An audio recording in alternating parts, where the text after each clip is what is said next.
So we're in OpenStax Statistics, Chapter 10, and we're talking about testing differences before and after weightlifting. You can always access the OpenStax text for free. Just look in the description of this video for a link, and you can access this Excel workbook for free at divideandconquermath.com. Just go to the OpenStax Statistics section. A softball coach was interested in whether the college's strength development class increased their players' maximum lifts. 4 players participated in the study. The amount of weight they could lift was recorded before they took the class, and after the class, the amount that they could lift was again measured. So the data are below. The coach wants to know if the strength development class makes them stronger on average. Okay, so I have this data here, and the first thing I've got to know is I've got to know what is the difference between these. So I'm going to take each after and then minus the before, and I can go ahead and I can just copy these formulas over. Okay, so we want to know if this class made the players stronger. So in terms of what does that mean for our hypotheses, so I'm going to have that what I'm trying to say here is that I want my alternative to show that the strength class maybe made them stronger.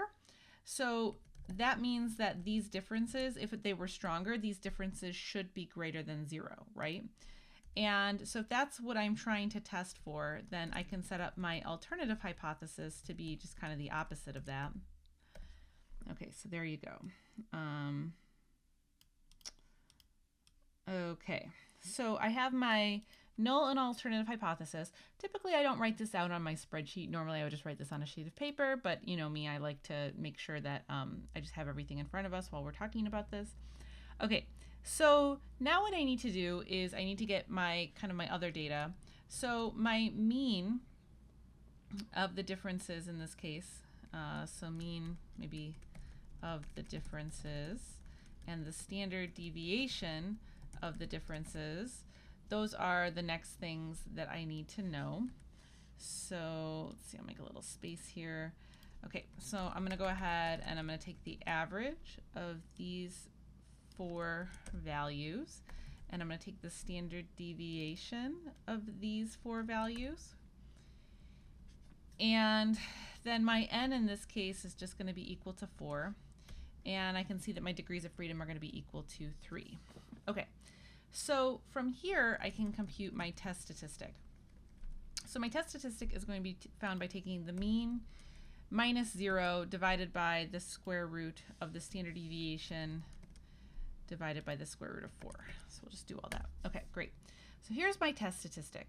So now I need to compute my p-value, and so if I just visualize kind of what is going on here, so I have a graph that looks like this.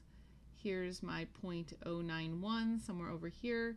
So this is the area that I'm trying to find, so from here to the tail, and that aligns with the direction of my alternative hypothesis, so I'm feeling good about this.